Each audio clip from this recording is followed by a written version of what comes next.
Hey guys, look what I got. That's right, I got the new H-King L-39 64mm EDF jet. It has a 50mm size with 64mm power. It runs on 4S and all kinds of other stuff, but coming up next, we're going to see what's going on inside the box. Here's everything that comes inside the box, and as you can see, the parts count is quite low. Should be a pretty simple assembly. I'll let you know all about it once that's done. One thing that I noticed that is really cool, looks like we've got some magnets on the end of those tip tanks, or like that will connect to the end of the wing on those tip tanks. That is really cool. And then this rudder was packaged nicely with some foam to protect it at the bottom of the box.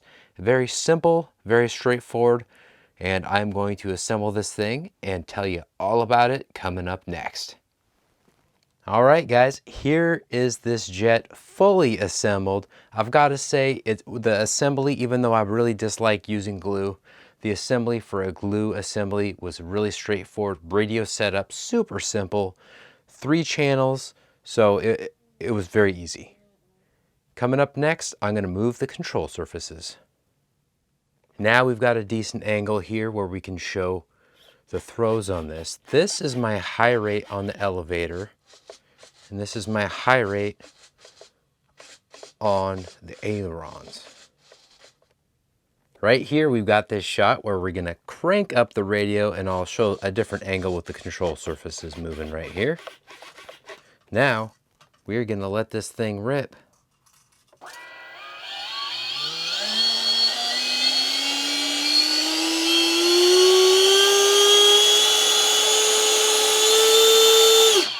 That was only 60%, and I've got a smiling little friend here right next to me. She is very happy, smiling big, and coming up next, we're gonna do something else. I had to give you a nice look inside the battery bay. This battery right here is a very special 2200 pack. I will have a link in the description for this pack.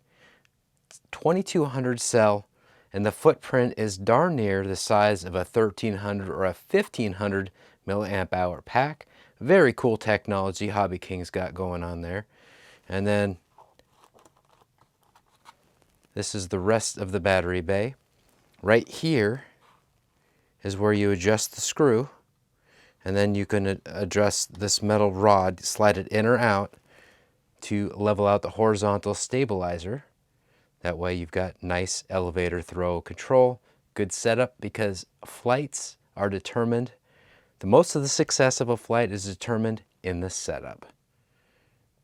Let's maximize this camera angle, and I'm going to show you these magnets. Super powerful, but very small and light magnets. Look at that. Bam. That's not coming off unless I really screw up a landing, and that would be pilot error. This is a size comparison with the most popular 50mm jet on the market that I happen to have on hand. So you can see the fuse is just a touch longer with the L-39, but the wingspan is wider with the Viper. I hope you guys like that. I know all my long-term subscribers, a lot of you guys have that Viper, and I hope you found this helpful. We are going to do a quick pros and cons now. As far as the pros go, this is a 64mm EDF jet in a 50mm airframe. The magnetic wingtip tanks are awesome. There are 2 really strong magnets that hold on the hatch. I didn't do a good job of showing that, but I made a note of it when I was assembling the plane that was worth talking about. The assembly overall was simple. I'm not a fan of glue, but for a glue airframe, this was not bad. Yeah, and this airframe itself, an L-39 jet, they just fly well. They're just good flying jets. Just make sure you've got your CG in the right spot.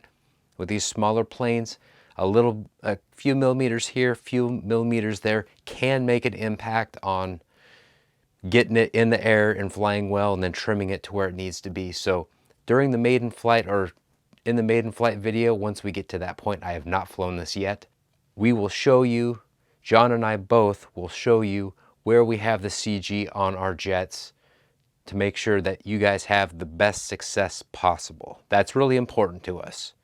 And the only two cons, and they're not even that big of cons. One, I'm not a fan of glue, so any plane that requires glue, that's just going to be a con to me by default. But in this class of plane and everything, not that big of a con. I still wish they would have found a way to get screws to screw it together, but still not bad at all.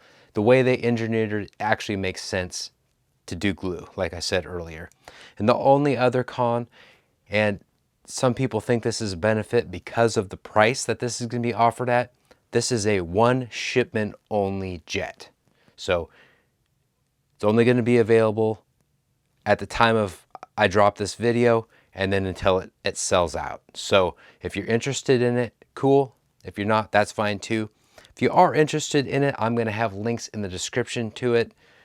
Use the coupon code that I put in there. Save yourself 5% right off the top, and I think you can stack it on other stuff. Let me know in the comments if that's not true. Like, comment, and subscribe, and GB Linden out.